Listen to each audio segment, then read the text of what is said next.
প্রিয় দর্শক, আজকে আমরা একটা সুখবর জানতে পেলাম। সেটা হলো যে হরমুজ প্রণালী ইতিমধ্যে আপনারা জানেন যে বন্ধ করা হয়েছে, কিন্তু বাংলাদেশি পণ্য পরিবহন করা বা বাংলাদেশের উদ্দেশ্যে কোনো পণ্য নিয়ে আসা যে জাহাজগুলো থাকবে, ইরান সেই জাহাজগুলোকে নিষেধাজ্ঞা দিবে না, অর্থাৎ এরা নিষেধাজ্ঞার আওতাভুক্ত থাকবে।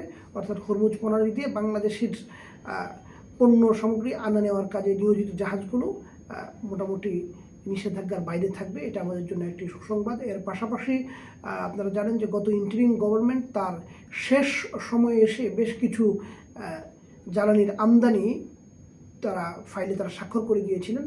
তো সেই আলোকে বেশ কিছু জাহাজ ইতিমধ্যে চট্টগ্রাম বন্দরের বহির্নোঙরে চলে আসছে বা কিছুটা চট্টগ্রাম বন্দরের কাছাকাছি আসার মধ্যেও আছে। সুতরাং যদিও আমাদের জ্বালানিটা এই উপমহাদেশে যে অন্য যে দেশগুলো আছে, ভারত যেমন তাদের হচ্ছে 2 মাসের জ্বালানি তাদের মজুত আছে, পাকিস্তান তাদের এবং শ্রীলঙ্কা তাদের 20 দিনের অধিক জ্বালানি মজুত আছে। আমাদের জ্বালানি মজুতটা 10 দিন, একটু অল্প সময়ের জন্য।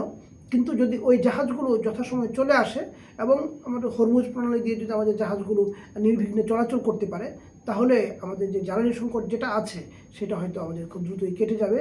এবং জ্বালানি সংকট তো নেই, জ্বালানি সংকটের যে আশঙ্কা আছে সেটা খুব দ্রুতই কেটে যাবে।